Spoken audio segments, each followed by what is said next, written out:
Guys, Sandra, welcome back to the channel. So guys, after my massive tech failure, we're back for take 2. This is actually, may I share? Yes, my absolutely. support coordinator. So guys, let's jump in. Your role in my life in the NDIS. I help Andrea and her nominees work out the plan, connect to service providers, and ensure that that is working well as we go along. And then at the end of the plan, I gather information, do the plan review report and send that in, and we go through the process of a plan meeting. And now, say, fictional scenario, but I do know what's happened to some of your other clients. If I wasn't to get the funding I needed, what would be next steps? If it's within 100 days after receiving the plan, we do a review of a reviewable decision. If that then comes back and the internal reviews team, because it goes internally, it's not something that we have another plan meeting for, it goes to the internal reviews team. If the internal reviews team adjust it, then that's great. And we'll usually have a conversation over the phone in regards to what they've done to adjust it, and they send out a new plan. Sometimes that doesn't happen and the new plan just arrives out of the blue. But if they don't adjust it and they decide that the original decision was correct, then you have 28 days from receiving their letter to say that they're not going to review it. You have 28 days to apply to the AAT, which is the Administrative Appeals Tribunal.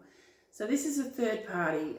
Don't be daunted by doing that, by going ahead and doing that. I know some people are, but please go ahead and do that. And you've got 28 days after the NDIS decision or the letter that you receive to say that they're not going to vary the current plan.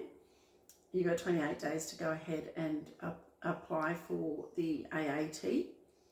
And then the process from there goes to the AAT, send that through then to the NDIA, so they acknowledge that they've had an appeal come in.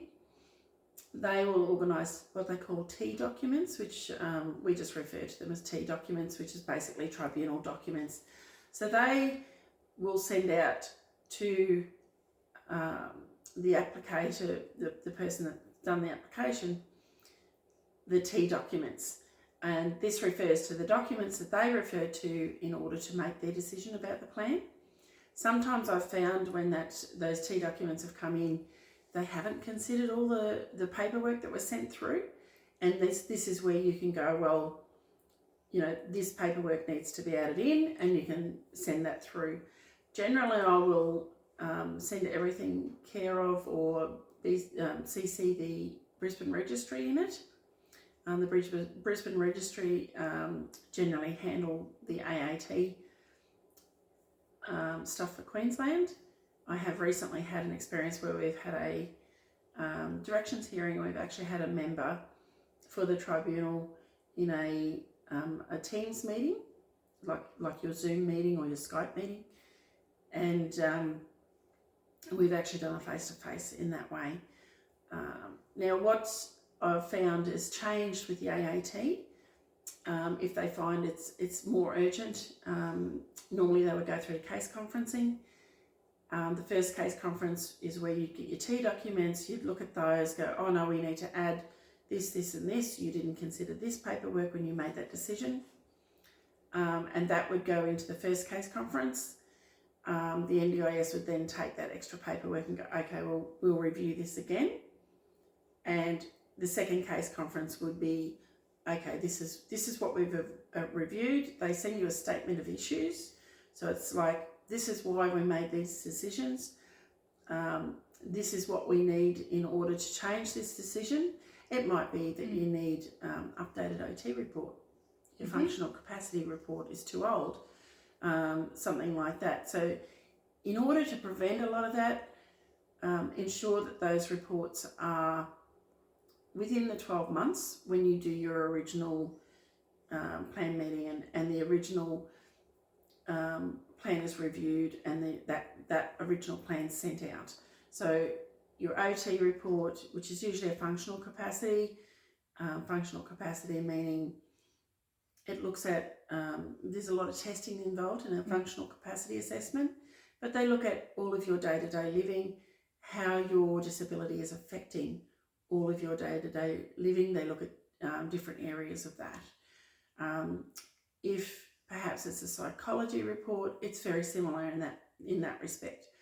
You can also add things like feedback reports or review reports from your supports provider.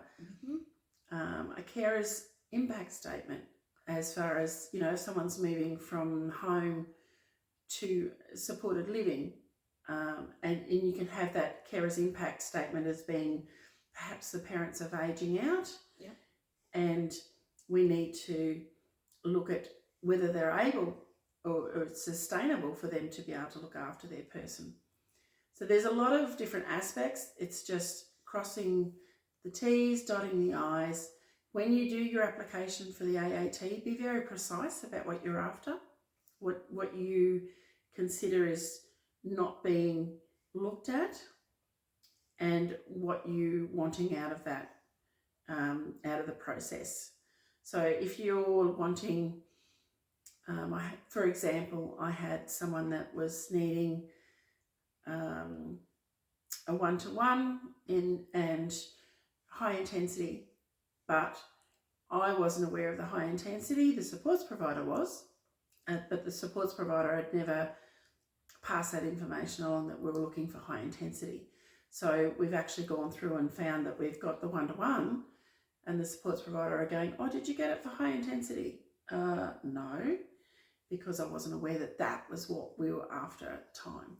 So you've got to be very precise about what you're looking for. If you're looking for that one-to-one high intensity, are you looking for a robust specialised disability accommodation, even location? If you change locations for specialised disability accommodation, you will need to go back through a process with the NDIS. So there's a number of different things, but the AAT will look at what you've requested as being needing to be changed.